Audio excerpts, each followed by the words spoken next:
Good day, everyone. I am Arejett Kenneth Tabora from BSHM 1103. So today, I will gonna discuss about eliminating risk or hazard for the hospitality industry and its importance.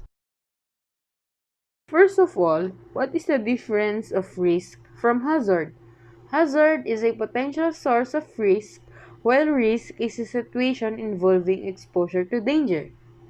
For example, a wet floor is a hazard, and there is a chance that someone might be injuring by slipping and falling is a risk.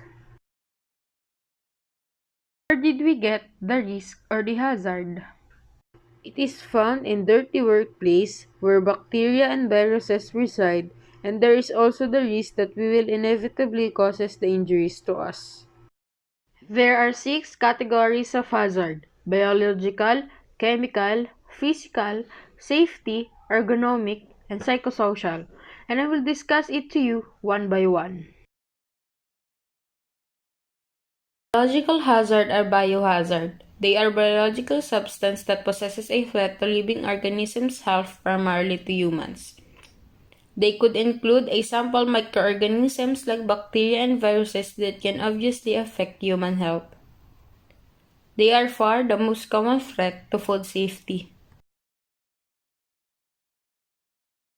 Chemical hazard is a hazard that acquired from exposure to chemicals in the workplace. The example of these are acid, caustic substance, pesticide, and petroleum products. Some of the common effect of this is poisoning, burns, or irritation. Physical hazard is a circumstances that can cause harm through contact. These are also the common and unavoidable sources of injuries. The example of these are heat stress and noise.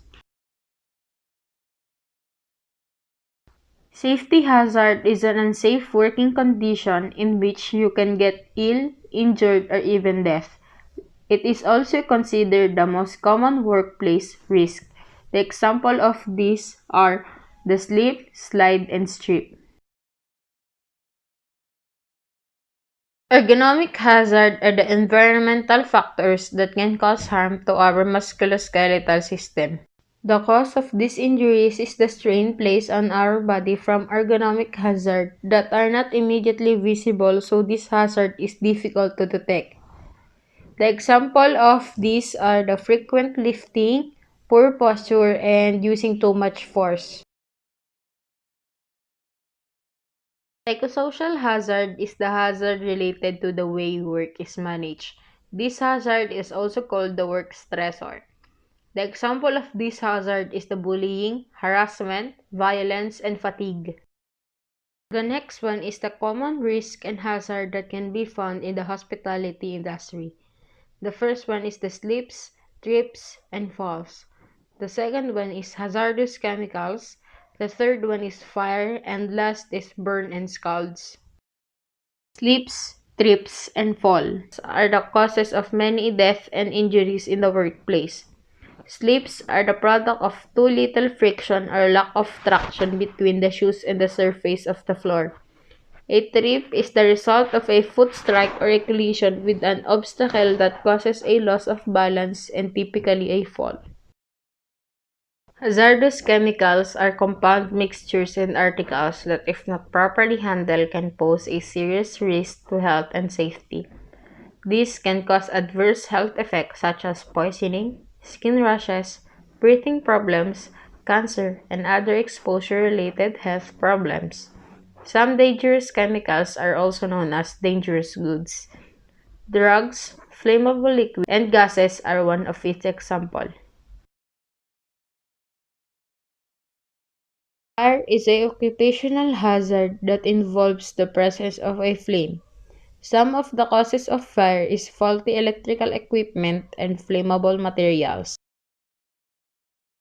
Burns and scalds are typically caused by exposure to the skin. They're both handled in the same way. Burn is caused by dry heat, while scald is caused by something warm. My next discussion is about the importance of eliminating risk and hazard in the hospitality industry. It is important to eliminate risk or hazard in the hospitality industry because in this way we can avoid accident in the workplace or anything that can harm ourselves as well as our customers. And here are some ways to eliminate risk or hazard. First, regularly check your workplace. Second, investigate incidents. Third, train your workers. Workplace inspections help us to avoid accidents, injuries, and illnesses. Through a critical review of the workplace, inspections help us to recognize and document threat for collective action. Daily Daily inspection of the workplace are where applicable an integral part of it overall occupational health and safety policy and management framework. You should monitor and review any measures you have put in place to help control the risk and prevent incidents from occurring. Incident investigations are intended to identify the causes of the incident, to identify unsafe conditions or actions, and to recommend corrective actions so that similar incidents do not occur in the future. Having a trained workforce ensures that your employees are learning new skills that can boost productivity, reduce the time spent on producing your product or services, and most of all, build trust in your workplace and create a healthier working atmosphere.